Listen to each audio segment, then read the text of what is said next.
Tollywood senior producer Ashwini Dutt గారిపై సానుభూతి కురిపిస్తున్నారు సినీ అభిమానులు. వివరాల్లోకి వెళదాం. అశ్విని దత్ గారి వైజయంతి మూవీస్ బ్యానర్కు ఆ పేరు పెట్టింది సీనియర్ ఎన్టీఆర్ గారే అయినప్పటికీ ఆ సంస్థకు భారీ ఎత్తున లాభాలు తీసుకువచ్చింది పద్మవిభూషణ్ మెగాస్టార్ చిరంజీవి గారి చిత్రాలే అని చెప్పక తప్పదు.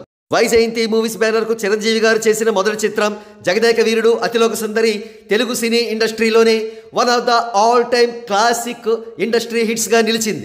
ఇక 1998వ సంవత్సరంలో రిలీజ్ అయిన చూడాలని ఉంది చిత్రం బిగ్గెస్ట్ బ్లాక్ బస్టర్గా నిలిచింది.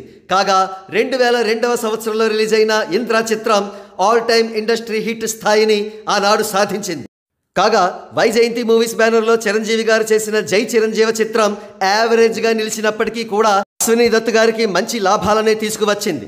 ఇక గ్లోబల్ స్టార్ రామ్ చరణ్ గారి డెబ్యూ ఫిలిం చిరుత కూడా వైజయంతి మూవీస్ బ్యానర్లోనే వచ్చి సూపర్ హిట్ సాధించింది. అయితే దురదృష్టవశాత్తు అశ్విని దత్ గారికి చిరంజీవి గారి కాంబినేషన్లో వచ్చినటువంటి ఇండస్ట్రీ హిట్లు ఇతర హీరోలతో రాలేదు. పైపెచ్చు శక్తి వంటి దారుణమైన డిజాస్టర్స్ వచ్చాయి.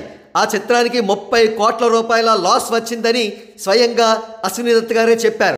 ఇక మిగిలిన అగ్ర హీరోలైన బాలకృష్ణ గారు, నాగార్జున గారు, వెంకటేష్ గారులతో కూడా అశ్విని దత్ గారికి భారీ ఎత్తున డిజాస్టర్స్ ఉన్నాయి. ఇకపోతే అశ్విని దత్ గారు తన సెకండ్ ఇన్నింగ్స్ మహానటి అనే చిన్న చిత్రంతో స్టార్ట్ చేశారు. ప్రస్తుతం రెబల్ స్టార్ ప్రభాస్ హీరోగా అత్యంత భారీ బడ్జెట్ చిత్రం కల్కి రిలీజ్ అయింది. కానీ ఈ చిత్రానికి రిలీజ్ అయిన మొదటి రోజున మిక్స్డ్ టాక్ వచ్చింది. ఆశించిన స్థాయిలో కలెక్షన్స్ రాలేదు. మరి ఈ చిత్రం లాంగ్ రన్లో అశ్విని దత్ గారికి చేదు అనుభవం మిగులుస్తుందా లేదా మరో సూపర్ డూపర్ హిట్గా నిలుస్తుందా అనేది వేచి చూడాల్సిన విషయం. ఏదేమైనప్పటికీ అశ్విని దత్ గారు చిరంజీవి గారి సినిమాలతో డబ్బులు సంపాదించుకుని ఇతర హీరోల సినిమాలతో వాటిని పోగొట్టుకోవడం బాధాకరం అంటున్నారు సినీ పండితులు.